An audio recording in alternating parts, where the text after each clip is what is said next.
Thank you. Well, thank you, Mrs. Bowler, and thank you, ladies and gentlemen. It was pretty depressing listening to those previous speakers. In fact, I'm amazed that I see smiles on anyone's faces. It is, yes, a very depressing story.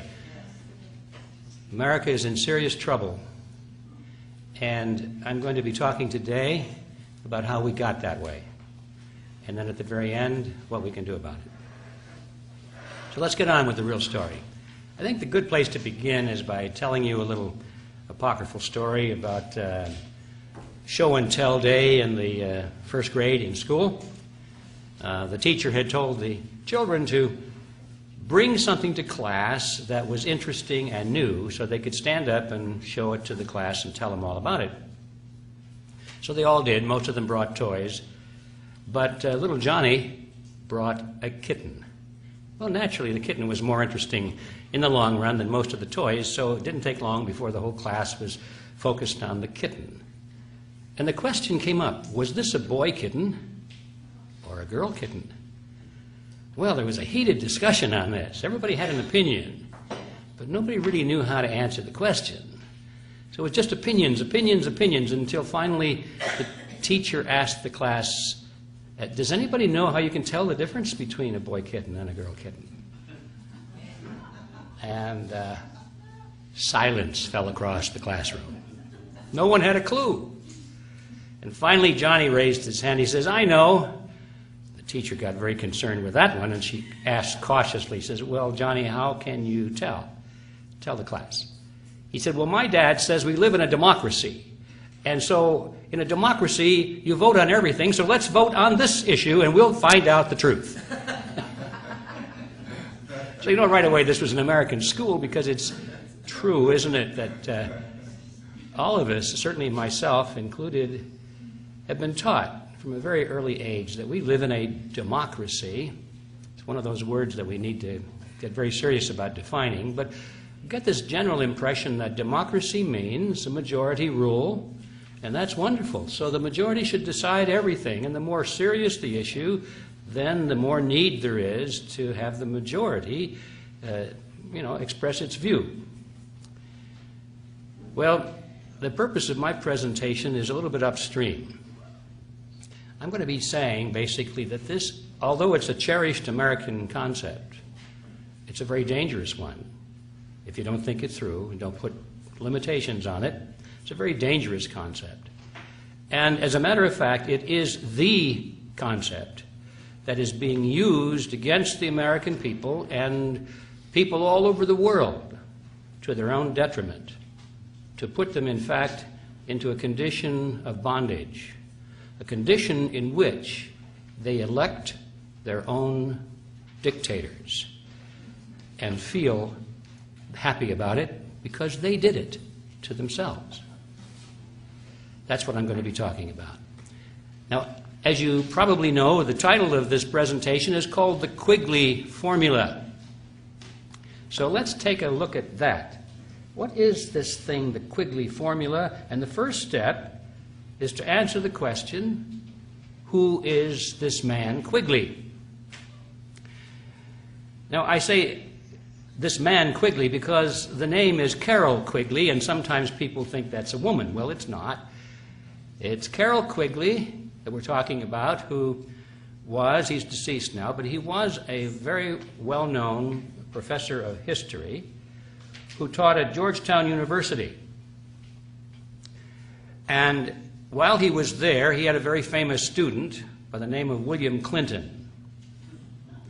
And Clinton studied under Quigley and became a favored student and spent some personal time with him and admired Quigley. 27 years later, when this student was given the nomination for President of the United States, in his acceptance speech, he mentioned Professor Carroll Quigley in his speech and paid homage to him. After he was elected President of the United States, he made at least 2 public appearances of which I'm aware, where again he mentioned Professor Carroll Quigley and thanked him for the influence that this man had had on the political awareness and thinking of himself, President Clinton. So there was no question about it that Quigley was Clinton's mentor. Now, why is this significant? It's significant because Professor Quigley taught the conspiratorial view of history as explained by the conspirators themselves. Quigley was very close to a secret society. In fact, he had been invited, he said in his own works, he had been invited into its inner circle and given the privilege of examining the society's private papers. He was considered to be the official historian of this secret society, and he admired it. He thought it was wonderful. He felt privileged to be close to it and to its documents. And he wrote a couple of books about this, as a matter of fact. And he said the only point of disagreement that he had with this secret organization was that it wished to remain hidden from view. He felt that by now, with all these years of success and movement, it was time to come forward and to boast about what it had accomplished and to proclaim openly what its goals were. So Quigley was the historian of a secret society. Now, that means, therefore, that when President Clinton gave homage to Professor Quigley, his comments had two meanings. To the average person who did not know who Quigley was or what position he held or what he had written about, they thought, oh, well, isn't that nice? Here's Bill Clinton giving homage to some nice old professor that had an influence on his collegiate days. How nice. But to those who knew who Quigley was and what his position was and what he wrote about and what he advocated, and we'll be talking a lot about that today, then they understood there was another message, a hidden message. Clinton was saying he knew about this conspiracy, and he was now in its service. That was a signal to everyone around the world who understood what the real meaning was. They knew that Clinton now was in the service of this secret society that we'll be talking about today. Now, I've mentioned the word conspiracy before. I'll probably be using it again several times today, and that causes some concern for a lot of people because it's kind of a knee-jerk reaction for people to say, oh, you believe in conspiracy? What are you, a conspiracy theorist of some kind? Well, I'm certainly not a conspiracy theorist. When people take that position, I have to laugh because I feel sorry for them. They've obviously never read a history book. Because anyone who knows anything about history knows that it's built on conspiracies from one end to the other. Conspiracy is the engine of history. Every major event in history, when you examine it, has come to pass largely as a result of at least one, and in many cases, many conspiracies. And it goes on today. These people have never sat in a courtroom and listened to lawyers try men and corporations on the charge of conspiracies. Conspiracies in corporations, conspiracies in families, conspiracies from top to bottom. Conspiracies are a fact of life. And for anybody to say that conspiracies are absurd and that anyone who thinks that conspiracies are real is a conspiracy theorist has a real problem. I do not have this problem. I know the conspiracies are real, and we'll be talking about a very real conspiracy today, and we'll document it with the words of the people themselves who are involved in it, and they're very proud of it. So, but let's not drop the word with that. What is a conspiracy? The dictionary defines conspiracies generally as having three components. If you have these three components, then you're dealing with a conspiracy. First, it has to involve two or more people. Secondly, it has to use tactics that are either immoral or at least coercion. And thirdly, the objective of these tactics has to be illegal or immoral. All right, that's generally the definition of a conspiracy. So let's take a look before we get into the details of the conspiracy we'll be talking about today, and just look at the surface. First of all, will there be two or more people involved? And you bet there are many people involved. Certainly not the masses, but a lot more than two. So we can check that one off. The second part is, do they use deception or coercion? And yes, indeed, they boast about it, as a matter of fact, saying that the masses are so stupid that you have to fool them for their own good. And you have to pass laws to use coercion in order to force people to do what they want. So yes, you can check that one off. They do use deception and coercion. But now we come to the third issue. Is the objective illegal or immoral? Well, it's certainly not illegal in most cases, because we'll find out in a moment, as you folks already know, these are the people that make the laws. So what they're doing is entirely legal because they made it legal. They hold the powers of political power, legislative power, executive power, judicial power. And so what they're doing is not illegal. If they're going to merge, let's say, merge the United States, or let's say get rid of the United States and merge what is left of it with Mexico and Canada in a North American Union, for example, just one of many things we could talk about, it will be done entirely legally. It will be done with no objection from Congress. The courts will uphold it. And they'll figure out all kinds of ways to justify it as a legal move. So it's not illegal in most cases, although sometimes they do resort to illegal measures, but that's very rare. That leaves finally the last issue. Is it immoral or unethical? Now, in the minds of these people, it is the highest morality. They think that their goal is the highest morality possible. They are working towards what they fondly call the New World Order. In their minds, that is the ultimate morality. And it's people like you and me who are the immoral ones, the idiots that think that national sovereignty has some kind of value in this modern world.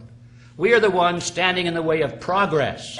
We are the ones standing in the way of the happiness of mankind. We are the ones that are for all kinds of injustice. We are the ones that are immoral, you see. So in their minds, they're very moral in everything they do. And the end justifies the means. If they have to sacrifice individuals or minorities or large numbers of people to achieve this wonderful goal, it's an act of honor. It's an act of high ethics. So in their mind, they are not conspirators, because we fail to have all three of these elements. They are not conspirators in their mind. But now in the minds of the rest of us who have to live in this order that they are forcing upon us through coercion and deception, I think we have every reason to consider that the objective is unethical and is immoral and is disastrous to the American people and to people everywhere in the world. So I think for us to use the word conspiracy is entirely justified. Now, having gotten that out of the way, let's get down to the substance of what this conspiracy really is. Professor Quigley described this conspiracy in two books. One is called Tragedy and Hope, and the other is The Anglo-American Establishment. Tragedy and Hope in particular is a very thick book. They're both history books. They're written by a history professor. They're both pretty dry. They're hard to read. You get a lot of dull, factual information, names, dates, places, events, and so forth, and it's easy to go to sleep reading these books. But all of a sudden, you'll come across a paragraph or a sentence that'll just blow your socks off. And you'll go back and say, did he really say that? And indeed he did. Remember, he's the historian of this group. These books were not written for mass consumption. They were written primarily for academia and for people who were involved in this conspiracy at one level or another, who were curious to know about its origins, about its history, and about the extent of its operations in the world today. It was written for that very select group, and it was only accidental that people like myself and some others got hold of copies of it and began to talk about it, and the word got out, and first thing you know, a lot of people who weren't intended to read it started to read it and become alarmed about it, and so the publisher, which was Macmillan and Company, pulled it. They said, no, we're not going to reprint this book anymore. Professor Quigley himself, by the way, was very irate at that. He started a lawsuit, as a matter of fact, against Macmillan, but this is another story. There was at least one publisher in California that started to pirate the copies. He made a beautiful replica of it. You could hardly tell the difference between the original and this. He sold thousands and thousands of copies, and it was embarrassing for Macmillan to say, well, we've got to stop him from doing that, because they were at the same time saying there's no market for it. And so Macmillan finally relented and put the book back into print. Well, anyway, you can buy a copy of it today, either the pirated version, which I think is more valuable because it's more limited edition, or you can buy the original thing from Macmillan. That's another side issue. The important question here is, what did these books say? I'm going to give you an overview of my summary of it, and then I'm going to come back and give you excerpts from the books themselves to illustrate that my summary is accurate. Otherwise, you may wonder, Quigley didn't really say those things. But here's my summary so you can get the whole picture first, and then we'll look at the details. Quigley said that at the end of the 19th century, a secret society was formed in England by Cecil Rhodes. Now, as many people know, Cecil Rhodes was one of the wealthiest men of history, of all time. He was the Chancellor of South Africa. He had acquired possession of almost all of the gold mines and diamond mines in South Africa, and had used this tremendous access to the natural resources of that country primarily for his own personal use. Very wealthy person. What we don't know generally is how he used that money. Most people think that, well, it probably went to his heirs. It did not. Cecil Rhodes created 7 wills and very specifically instructed his executors of how to dispose of and use this great wealth. And he said it should be used for the purpose of creating a secret society. And that's how it was, and still is, by the way, being used. Now, one of the wills created the Rhodes Scholarship. We all heard about that.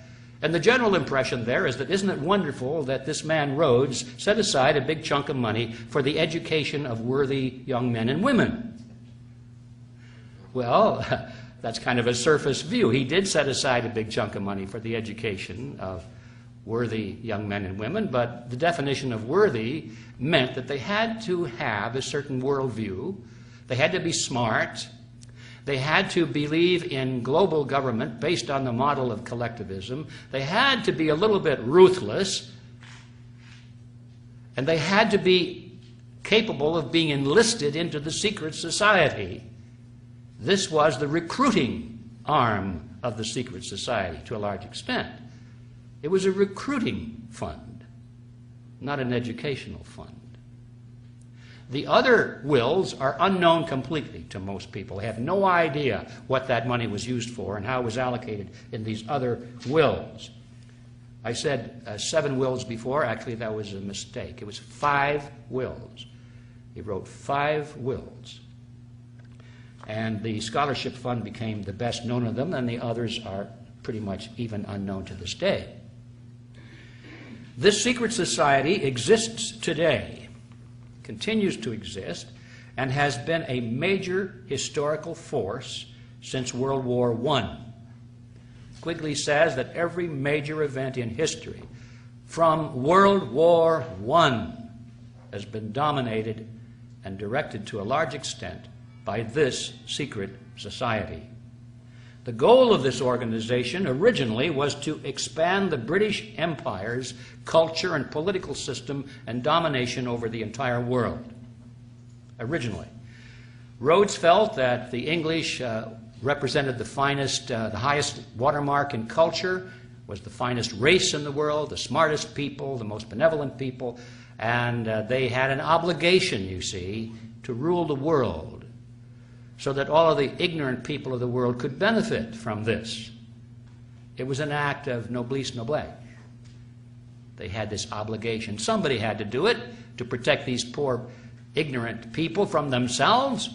It might as well be them, since they had this wonderful culture, this great language, and this great outlook of what the future should be, a world built on the model of collectivism. Now that evolved very quickly after Cecil Rhodes' death to a different view. It was no longer the British Empire that was to be at the center, but there was a world government to be created. The geographical axis shifted from London to New York and became the United Nations, but nevertheless, the original concept that the members of the secret society would rule from behind the scenes. They would not be the major political figures. They would be the ones who selected the major political figures and who funded the major political figures. They would not be the great teachers or the historians who wrote the textbooks. They would be the ones who hired the great teachers and funded the historians who wrote the textbooks. They would always work behind the scenes. That was the model that he set up. The method by which they would do this was very precise. They knew that you could not really control the masses directly, one-on-one. You had to do it through the organizations to which they belonged. They called them the power centers of society. Man has a herd instinct. We belong to groups. We follow leaders. We move in groups. We sometimes even think in groups. And so they recognized a long time ago that all you had to do if you wanted to lead the masses is to capture control of the groups, the leadership of the groups to which people belonged, the political parties, church organizations, labor unions, media outlets, the great corporations, all of the groups, the power centers of society. You could control them with a relatively small number of people if they were well organized, dedicated, and funded. And then those people would indirectly control the world. That was the model. The structure that Cecil Rhodes created, and remember this is all described primarily by Professor Quigley, was outwardly modeled after the Jesuit order. That's right. I was surprised to read that. The Jesuit order? Quigley was a great admirer of the structure of the Jesuits, and he decided to model his secret society after that structure. But at the deeper level, it was clear that he borrowed the structure from the Illuminati. And now everyone knows that the Illuminati existed at one time. It was created in 1776 by Adam Weishaupt, but shortly thereafter it was exposed in Bavaria. The police raided it, they arrested its members, they discovered its ledgers and its books and its papers, which is why we know so much about them. They're part of the public record now. We know what the Illuminati was trying to do and how they were structured and how they organized and so forth. And so that's part of the record, but we are told that the Illuminati ceased to exist after that date. I think it probably did. But whether it did or not, certainly others, like Cecil Rhodes, picked it up. They picked up the concept. I don't know if there's a historical continuity back to Adam Weishaupt. I don't think it makes an awful lot of difference when we realize that there are people like Cecil Rhodes who read Adam Weishaupt's work and said, hey, this is a good idea. Let's use it. And that's basically what Cecil Rhodes did. He adopted the strategy that Weishaupt created of, he called it rings within rings within rings. That means that the center of the secret society would be run by one individual with perhaps a little brain trust around him of 2 or 3 people. They would be the absolute rulers of this whole structure. Then they would create around them a ring, as they called it, a larger organization which they would dominate. They would control it absolutely from the center. But the other members who were recruited into this larger organization would not be allowed to know that there was an inner control and direction. They were brought in for a lesser view of the whole purpose. And that was the outer ring, and that might be 20, 30, 50 people, maybe 100 people. And then outside of that, there would be a larger ring, another organization created with hundreds of people, perhaps thousands of people. And they would not be allowed to know, or would they even suspect, that there was an inner ring controlling the larger outer ring. And this is what Weishaupt called rings within rings within rings. Cecil Rhodes thought that was a dandy idea, and so he adopted it as the structure for his secret society.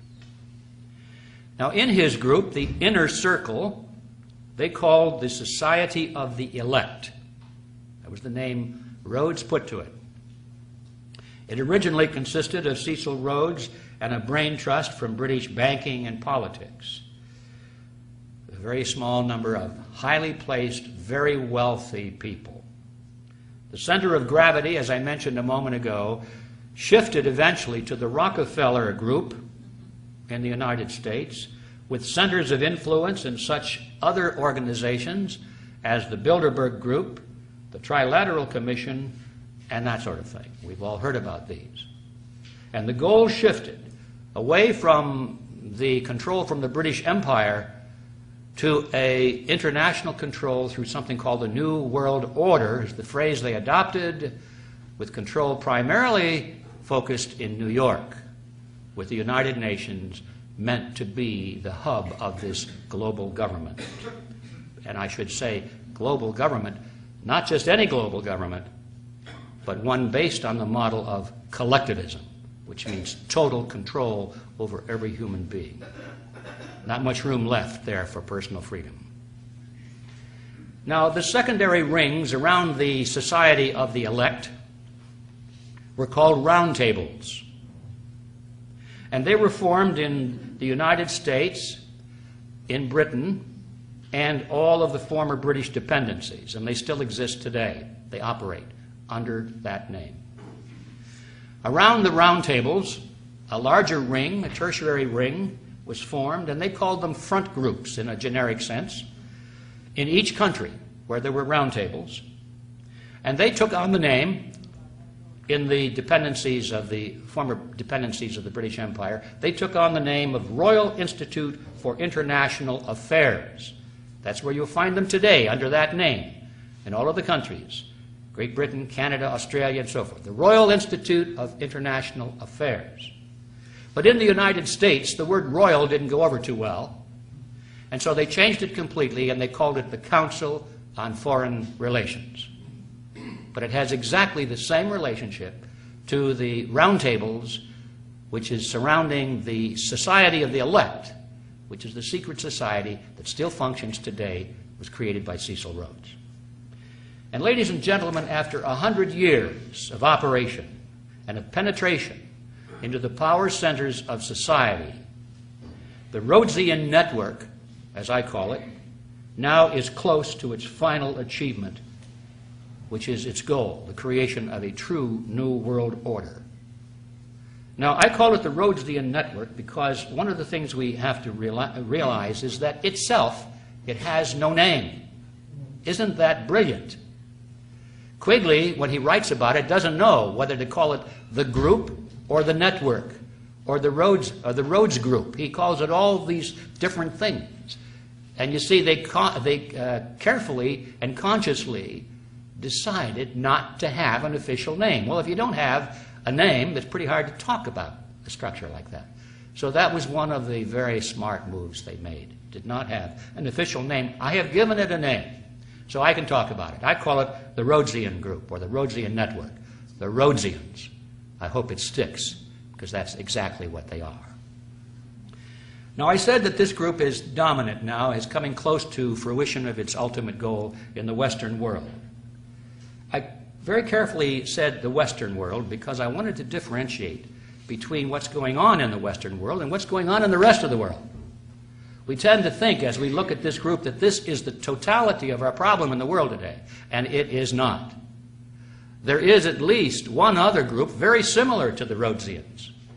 They too decided that having a name was a bad idea, and not too long ago they got rid of their name. We used to call them communists. Well, they said, we don't want that name. Nobody likes that name. Let's get rid of it. And so they're no longer communists. They went through this great charade of getting rid of the communist empire. All they did was change their names, ladies and gentlemen. They don't really have a name anymore. They took this hat that said communist on the front of it, and they turned it around, and the other side it said social democrat. Now that's different, isn't it? Social democrat. But you notice the heads under the hat were the same. They didn't change the heads, unless they died off. But most of the old commissars are now entrepreneurs, and they're still running the country, and they still believe in collectivism, and they still are the enemies of freedom, and they still operate a military that it could potentially be a very big threat someday. They still operate a secret service. The former KGB has changed its name, but it's bigger and more powerful than ever before, and they're still dominant in a huge part of the world. We must not forget that they live, they're there, and they're very similar to the Rhodesians. As a matter of fact, their ultimate goal of world government based on the model of collectivism is exactly the same.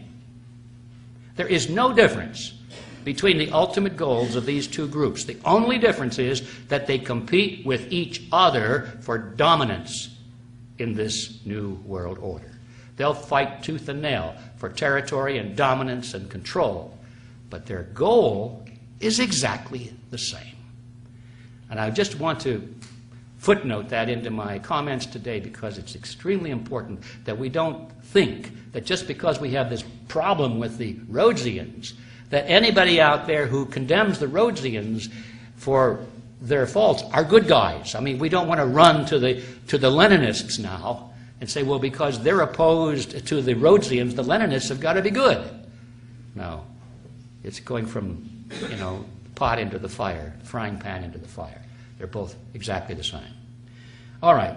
Now, that is my summary of what Quigley said and others. Let's go now to the actual documents and see if perhaps I distorted or exaggerated in some way. Let's go to Tragedy and Hope, Quigley's mammoth book. And this is what he said.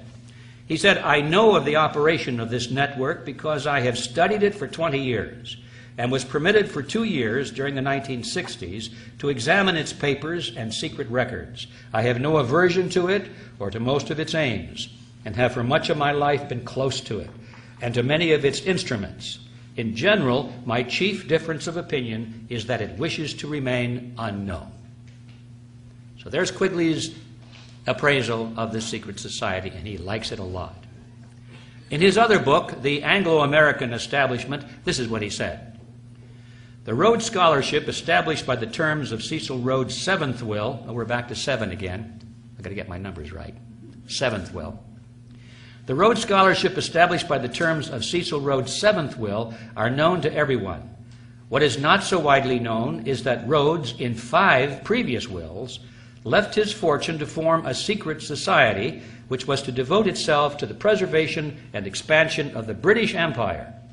And what does not seem to be known to anyone is that this secret society continues to exist to this day. To be sure, it is not a childish thing like the Ku Klux Klan, and it does not have any secret robes, secret handclasps, or secret passwords. It doesn't need any of these things, since its members know each other intimately. It probably has no oaths of secrecy, nor any formal procedure of initiation. It does, however, exist, and it holds secret meetings. This group is, as I shall show, one of the most important historical facts of the 20th century. Now, when he says secret meetings, I want you just to think in terms of the Bilderberg meetings. There's nothing more secret than that. This is what he's talking about. And the countries that dominate the central banks, they have the G5 or the G7, they meet. That's very secret. Trilateral Commission meetings are secret. That's what he's talking about. Now, one of the original leaders of this organization was William Stead. And he wrote a book called The Last Will and Testament of Cecil Rhodes. He was well positioned to write that book because he was the executor of Cecil Rhodes' estate. Okay, so this guy knows what he's talking about. In this book, Stead wrote this. He said, Mr. Rhodes was more than the founder of a dynasty. He aspired to be the creator of one of the vast semi-religious quasi-political associations which, like the Society of Jesus, have played so large a part in the history of the world. To be more strictly accurate, he wished to found an order as the instrument of the will of the dynasty. An order, like a religious order, or like a chivalric order. That was the intensity of the loyalty and commitment that Cecil Rhodes envisioned and acquired.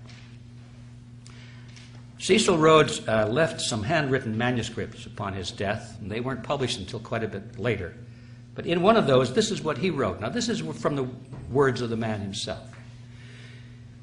He said, I contend that we English are the finest race in the world, in that that most of the world that we inhabit, it is better because we are the supreme masters of the human race.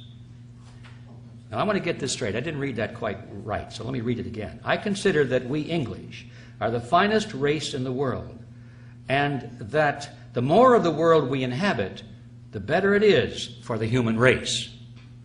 What scheme could we think of to forward this object? I look into history and I read the story of the Jesuits.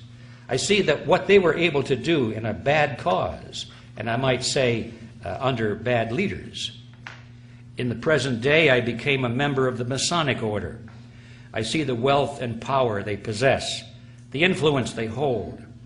And I think over their ceremonies, and I wonder that a large body of men can devote themselves to what at times appear the most ridiculous and absurd rites without an object and without an end.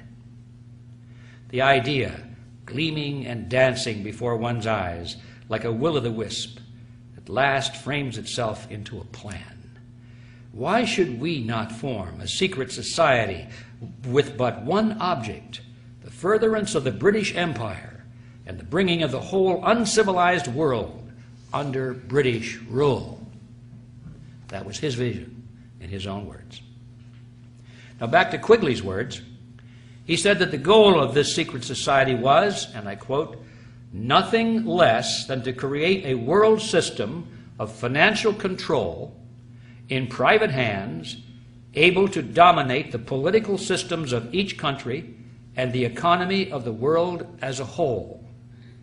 The system was to be controlled in a feudalist fashion by the central banks of the world, acting in concert by secret agreements arrived at in frequent private meetings and conferences. End quote. On page 4 of the Anglo-American Establishment, Quigley says this: this organization has been able to conceal its existence quite successfully, and many of its most influential members, satisfied to possess the reality rather than the appearance of power, are unknown even to close students of British history, partly because of the deliberate policy of secrecy which this group has adopted, and partly because the group itself is not closely integrated, but rather appears as a series of overlapping circles or rings, partly concealed by being hidden behind formally organized groups of no obvious political significance. Now, regarding the conspiratorial structure of this group, Quigley tells us this. He says, in the secret society, Rhodes was to be leader. Stead, he's the guy that wrote the book on the wills. Stead, Brett, Lord Esher, and Milner were to form an executive committee called the Society of the Elect. Arthur, Lord Balfour, Sir Harry Johnston, Lord Rothschild, Albert, Lord Grey, and the others were listed as potential members of a circle of initiates, while there was to be an outer circle known as the Association of Helpers, later organized by Milner as the Round Table Organization. After the death of Cecil Rhodes, the organization fell under the control of Lord Alfred Milner, who recruited young men from the upper class of society to become part of the Association of Helpers. All right, a lot of words in there, but what that boils down to is this. These young men that were recruited were unofficially referred to at that time by this group as Milner's Kindergarten. Now, they were college graduates. They came out of the finest universities in England, and they went into top positions in government and elsewhere. But they called them Milner's Kindergarten, nevertheless. These were the men who were placed into the power centers of British society. Eventually, they became the round tables in all of these countries, which were the inner rings of the larger front groups. Milner's Kindergarten became the round tables. Now, we must remember that the purpose of a secret society is deceit. They have to have secrets, don't they? They're not going to reveal their secrets. Otherwise, you don't need a secret society. You can just do everything out in the open. So if you have to guard secrets, and people ask you to explain what it is you're doing, you cannot say, well, we're doing this, this, and this. You have to lie about it. That's just logic. And so we find a lot of this going on. The members of this secret organization lie. They lie through their teeth, and they think it's an honorable thing to do because they're preserving the secret. It's not a lie to them. It's just a necessary public relations gesture. And, you know, you find this throughout. But there's a classic example I would like to share with you. One of the most, or the better known of these people, one of the more prominent members of Milner's Kindergarten, which we discussed a moment ago, his name was Arnold Toynbee. Now, he's a very famous historian, isn't he? Everybody's heard of Arnold Toynbee, a renowned historian. He was professor at the London School of Economics, where they teach collectivism, global government. He was the director of studies at the Royal Institute of International Affairs, which was a front group for the Round Table. He was a British intelligence agent and the author of a 12-volume work called A Study of History, which extols the virtue of world government based on the model of collectivism. And in November 1931, in that issue of the International Affairs publication, which was the official publication of this front group, this round table, which was to be read primarily only by its members. It wasn't to be read by people like us, where they can lower their guard and speak the truth, not expecting anybody to really catch it. This is what he said. Toynbee said, "I will hereby repeat that we are at present working discreetly, but with all of our might, to wrest this mysterious political force called sovereignty out of the clutches of the local national states of our world.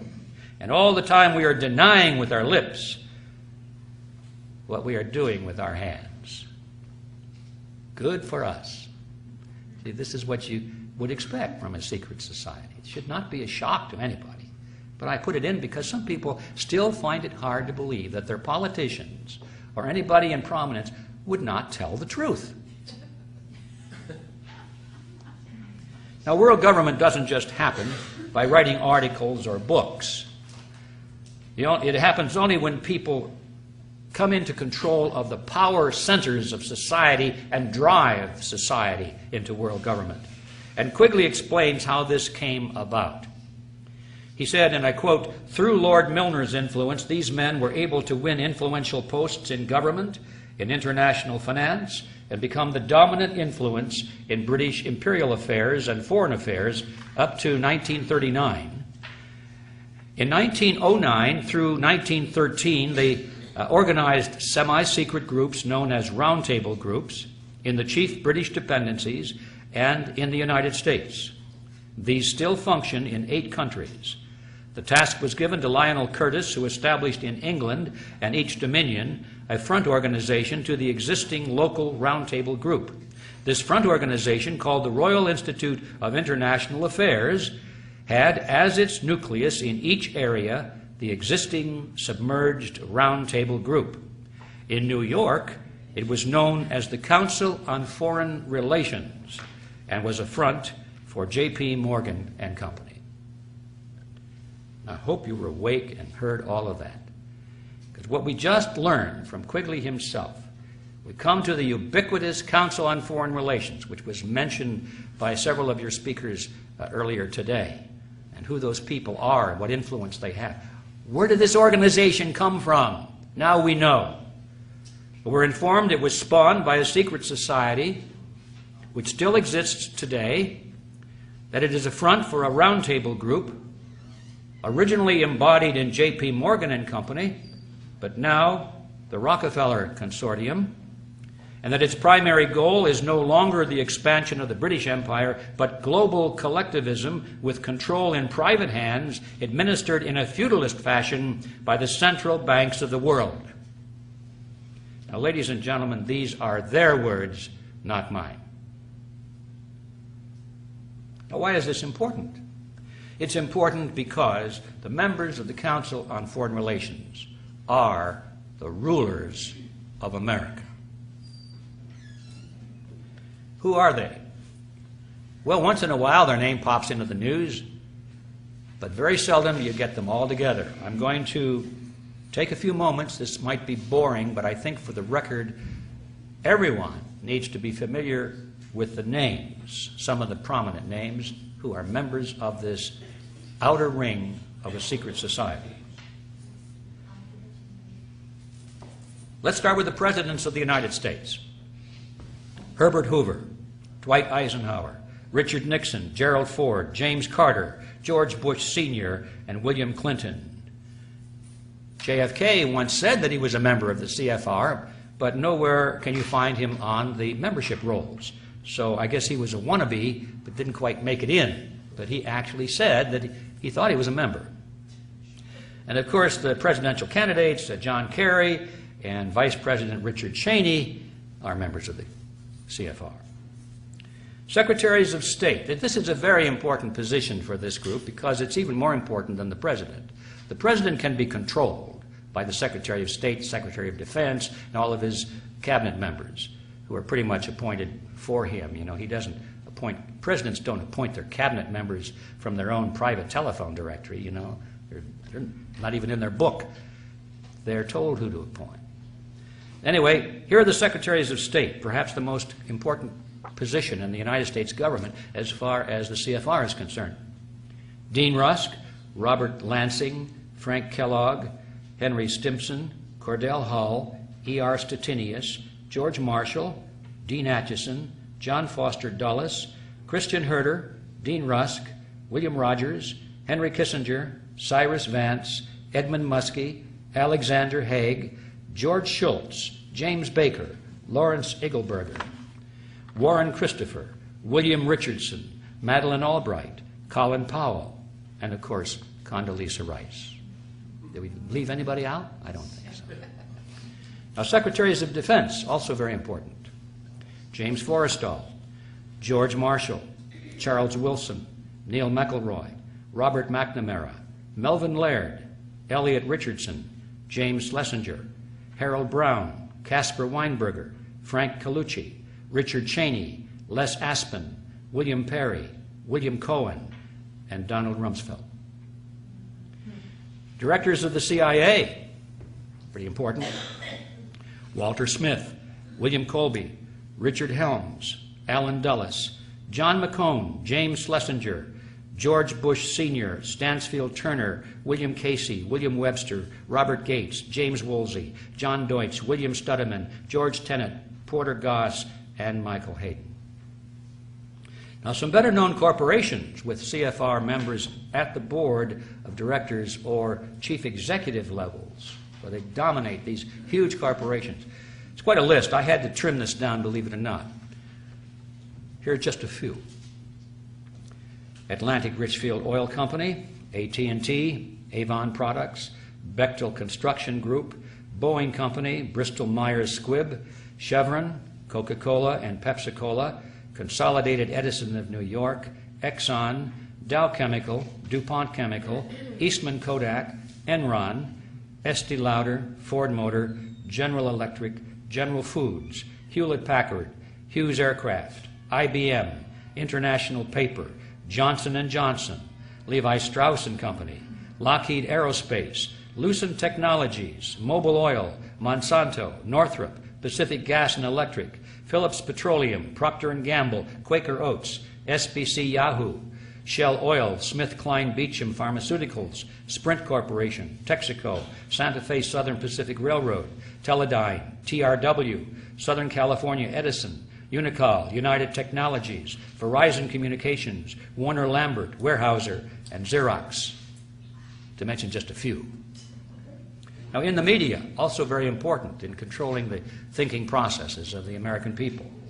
We find CFR members in the management and operational positions at the Army Times, Associated Press, Association of American Publishers, Barron's, Boston Globe, Business Week, Christian Science Monitor, Dallas Morning News, Detroit Free Press, Detroit News, USA Today, Wall Street Journal, Los Angeles Times, New York Post, San Diego Union Tribune, Times Mirror, Random House, W.W. Norton and Company, Warner Books, American Spectator, Atlantic, Harper's Farm Journal, Financial World, Insight, Washington Times, Medical Tribune, National Geographic, National Review, New Republic, New Yorker, Newsday, Newsmax, Newsweek, Pittsburgh Post-Gazette, Reader's Digest, Rolling Stone, Scientific American, Times Warner, Time, U.S. News and World Report, Washington Post, ABC, CBS,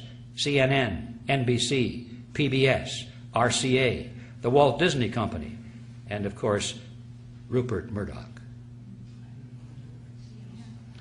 Media personalities, the talking heads, include David Brinkley, Tom Brokaw, William Buckley, Peter Jennings, Bill Moyers, Dan Rather, Diane Sawyer, Barbara Walters, Katie Couric, and Andrea Mitchell, who was the wife of Alan Greenspan, former chairman of the Federal Reserve System. Of course, Alan is a member of the Council on Foreign Relations. Labor unions and with CFR members in key positions include AFL-CIO, United Steelworkers of America, United Auto Workers, American Federation of Teachers, Bricklayers and Allied Craft, Communication Workers of America, Union of Needle Trades, and Amalgamated Clothing and Textile Workers. All the big ones.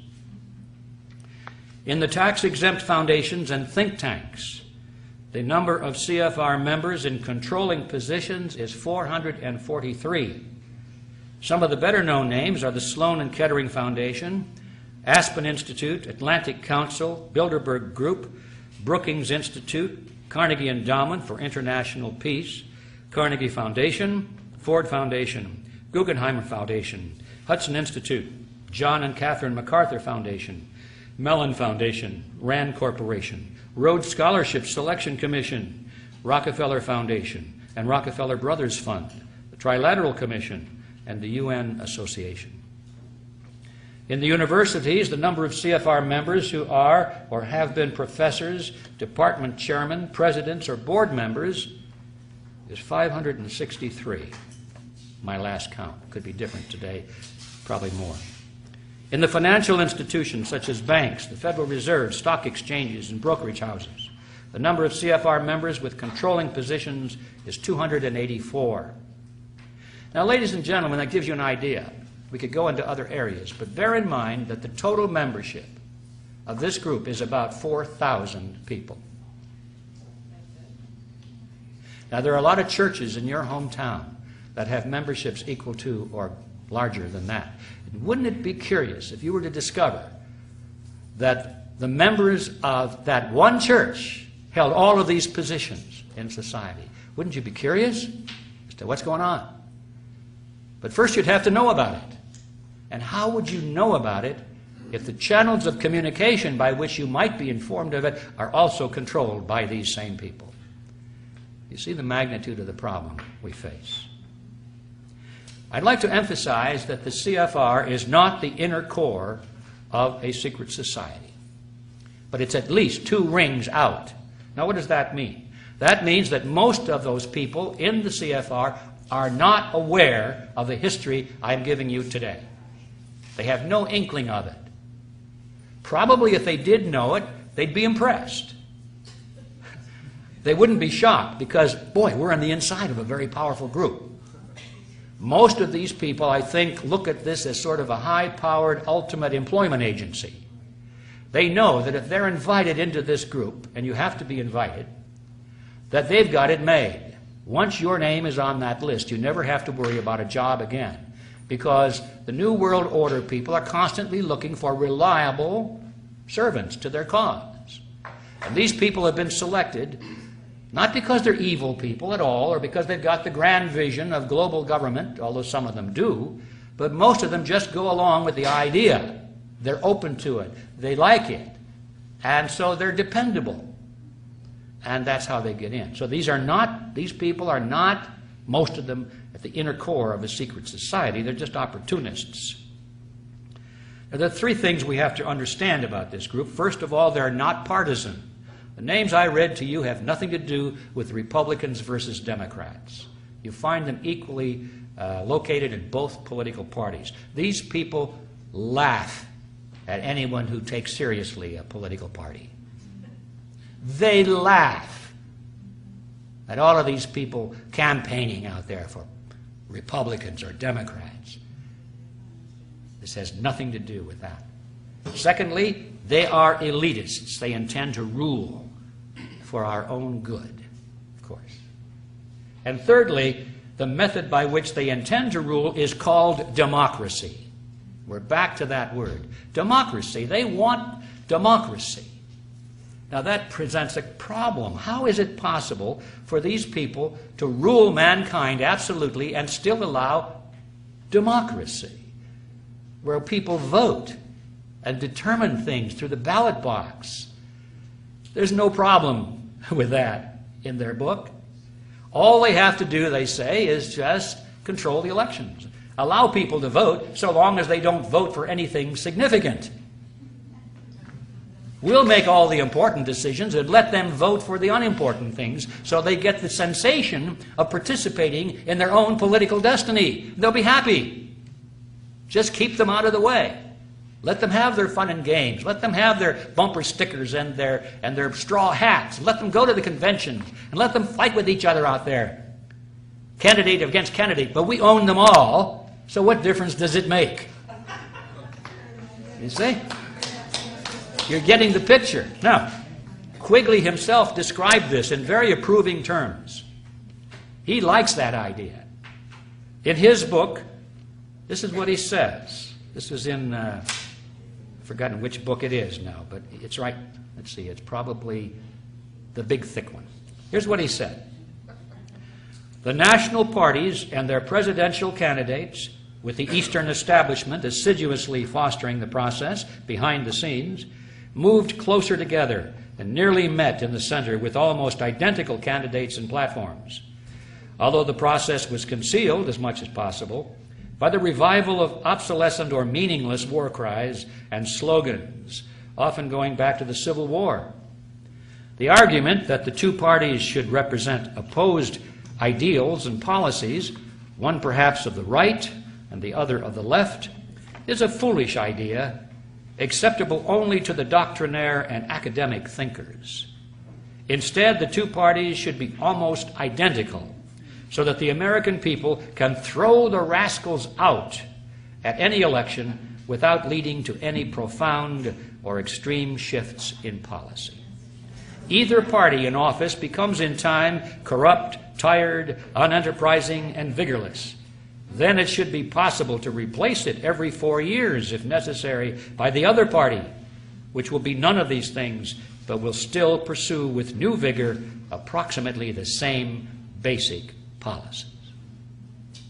And there you have it. Does it sound familiar? Yes. This is the system that we have been living under, ladies and gentlemen, since World War I. Now, what are these basic policies? The creation of the New World Order based on the model of collectivism. That's it. Everything else is secondary. You can have fiscal responsibility, you can have wars, no wars, anything, as long as you're moving constantly in that same direction.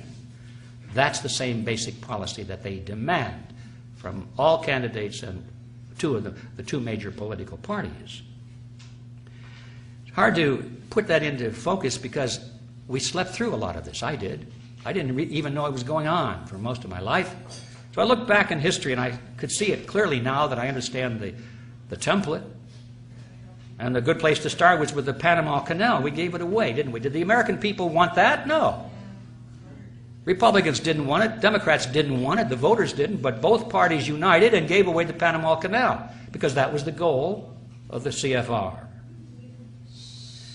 Republicans call for war in the Middle East, and they advocate that we give more power to the UN. The Democrats call for peace in the Middle East and advocate that we give more power to the UN. And after the Democrats came to a majority in the last election, we thought, they're going to pull the troops out and have peace in the Middle East. No changes really. They talk a lot about peace, but they continue to fund all of Mr. Bush's war measures. They complain a lot, they grumble, they give speeches, but when it comes to the vote, they continue the same policies because that is what the goal is of the Council on Foreign Relations. Republicans promote legislation to restrict rights in the name of anti-terrorism and national security. The Democrats give speeches of deep concern about that and then vote for those laws. The electorate doesn't want that. Republicans or Democrats, voters, they don't want that, but that is the goal of the Council on Foreign Relations. As a matter of fact, almost all of this legislation was written by members of the Council on Foreign Relations long before 9/11. They were just waiting for an excuse to put it into effect. Democrats promote legislation to restrict freedom in the name of stopping global warming. Republicans object and say that's not based on scientific fact, and then they vote for those laws. The electorate doesn't want that. Republicans or Democrats, they don't want that, but that is the goal of the Council on Foreign Relations. Republicans advocate laws that will restrict your freedom of speech because it might be seditious and damage national security. Democrats don't like that. They think that's terrible. So what's their answer? They promote legislation to restrict your speech because it might be hate speech. But both of them agree on the right to restrict your speech if they want to do so, because that is the goal of the Council on Foreign Relations. The American people don't want that. Republicans give speeches on the danger of illegal immigration. Don't do anything about it, but they give good speeches on it. The Democrats give speeches about compassion, but then they both unite in merging the United States with Canada and Mexico so that the issue of immigration becomes a non-issue. The American people don't want that. The Mexican people don't want that. The Canadian people don't want that. But that is the goal of the CFR. Republican leaders who run corporations that build election or electronic voting machines steal elections using software, using machines that not only are capable of being hacked, but, ladies and gentlemen, they were designed to be hacked. And the Democrats, so far, who have lost these elections, they don't do anything about it, you've noticed. They just say, oh, golly, I wonder if the election was stolen. Did Mr. Bush really win that election? And Mr. Kerry and Mr. Gore don't really do anything about it. They actually block any serious groundswell of opposition to it. Now that the new elections are on hand, we find that the rigging of the elections are being used to promote certain Democrats. You see, this has nothing to do with Democrats versus Republicans. This has to do with the Quigley Formula. Rigged elections is the ultimate form of the Quigley Formula, giving people the illusion that they participated in their own political destiny because, by golly, they went to the polls and they touched the screen and the light went on and they got their little sticker that says, I voted. And they have no idea what went on inside that machine when the numbers were counted. Or they get a piece of paper and they put it through a scanner. So, I got the piece of paper, see? And it goes into a scanner. They have no idea what goes on inside that scanner and how the numbers come out. That is the ultimate embodiment of the Quigley Formula. What we're dealing here with is a phony wrestling match. I remember my grandmother used to watch these wrestling matches when TV was in its infancy. She'd sit there, smoke her cigarettes, and jump up and down and say, "Look at that guy, he's a bad guy, and he's going to beat up on this other guy." You know, they had the tights on. You could always tell the good guys from the bad guys because the bad guys had the masks and the tattoos. It's gotten even worse today, I know, but in those days it was good enough. My grandmother thought that was real. And it was about as phony as a $3 bill. Elections today, ladies and gentlemen, are about the same thing as a rigged wrestling match. They go through and put on a great show in the ring. But when it's all over, they meet in the locker room, put their arms around each other, say, "Boy, that was a good show you put on there." And they go out and have a beer. Americans have become like tennis balls in a tennis match. Wham! From one side to the other side. Republicans, no, we don't like the Republicans this year, so we vote Democrat. Now they're the good guys, right? Wham! They turn out to be the bad guys, so back we go to the Republicans again. Back and forth, back and forth. And in this game, yeah, the players can sometimes win a game, but we, the tennis balls, never win anything. We've got to stop being tennis balls and realize what's really going on out there. So people don't vote for a candidate so much anymore. They don't like any of them. They're beginning to suspect this whole thing is foul, but they now vote against candidates. They're going to vote for the lesser of two evils. Isn't that smart? And then they wonder how come they got evil. Because they've been voting the lesser of two evils all their lives. They don't like anybody. Well, sometimes they do, but generally this is the politics of hate. I don't like this candidate, but I hate that one, and we can't let him get into office. And voters are putty in the hands of these psychopoliticians who know how to manipulate them. I think the average voter today, trying to figure out who to vote for on the basis of choosing between Republicans or Democrats, he's got about as much chance of figuring out what's going on and making a correct decision, in fact, less of a chance, than the children in that classroom trying to determine whether that was a boy kitten or a girl kitten. We haven't a clue. And that's the problem we're facing. All right. I could talk a little bit more about the cheerleaders, Rush Limbaugh, Michael Moore, organizations like Accuracy in Media, organizations like Move On. All of these are cheerleaders. They're cheerleaders for the phony wrestling match.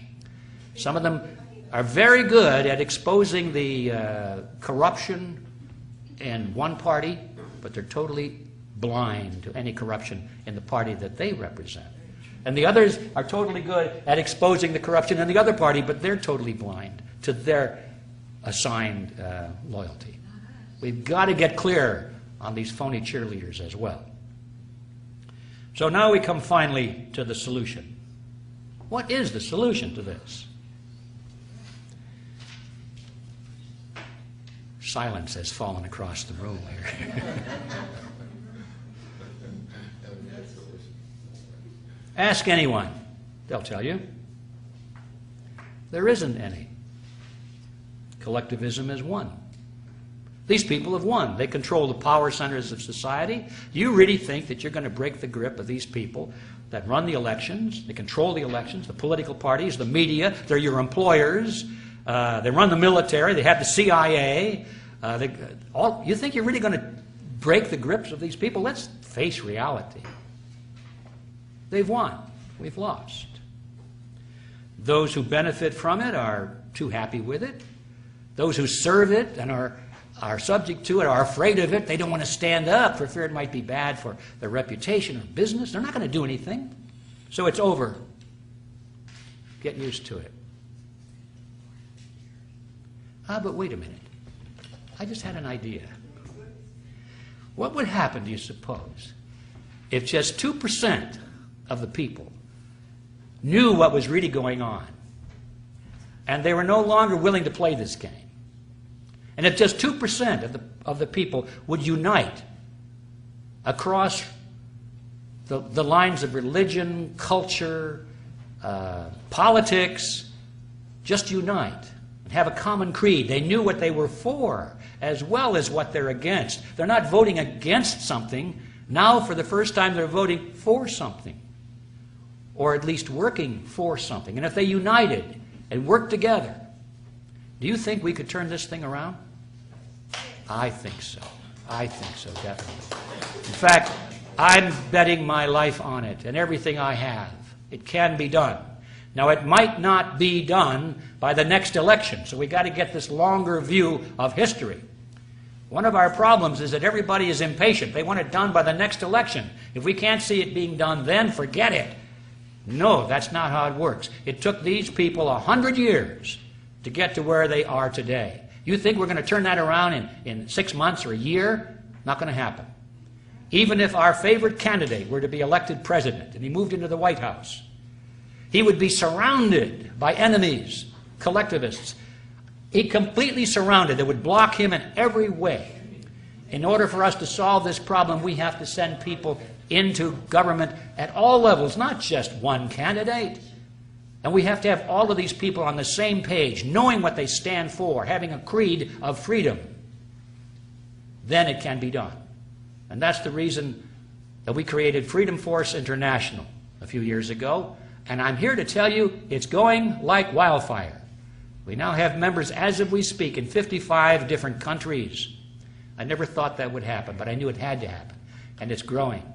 People who are dedicated to recapture control of the power centers of society. Take our systems back just the way we lost them, one by one. It can be done that way. And if anybody has any interest in joining us in that endeavor, you have a piece of paper in front of you. Just let me know your name and your email address, and I'll see that you get more information. Now, to close this off, it's pretty hard. We've covered some real heavy stuff here. How do you close it off on a light note? Excuse me, how much time more? This is about it. I'm closing now. No, less than that. How do you close this off on a light note? So to do that, I'd like to go back to that classroom where the kitten was being looked at so carefully. And it reminded me of my Aunt Alice. My Aunt Alice was a wonderful woman. She raised me. She was sort of my surrogate father and mother. She was an old maid school teacher, aunt. Everyone loved her. And she was a very wise lady and a wonderful lady. But one of the things that she did that always amazed everyone is that she could look at a young kitten and tell you whether it was going to grow up and be a male tomcat or a female cat. She could always do that. And everybody would say, Aunt Alice, how do you do that? And she'd laugh and say, well, you just can do it. Many years later, she finally confided to me her secret. I call it the Aunt Alice formula. She said, Edward, it's very simple. Just look at the kittens, and after they're just a couple of weeks old, you can tell by looking at their heads. The ones that are starting to grow broad heads are the tomcats, and the ones with the little narrow heads are the female cats. It's simple as that. I said, is that all there is to it? And she said, yeah. And by golly, I've been doing that ever since. I've amazed people by telling them whether it's going to be a tomcat or a female cat. And I'm usually right. So that's the Aunt Alice formula. And I want to close by mentioning that because it's an illustration of the fact that I don't care how complex and seemingly hopeless a problem may be, sometimes the solutions are more simple than you think. Thank you very much.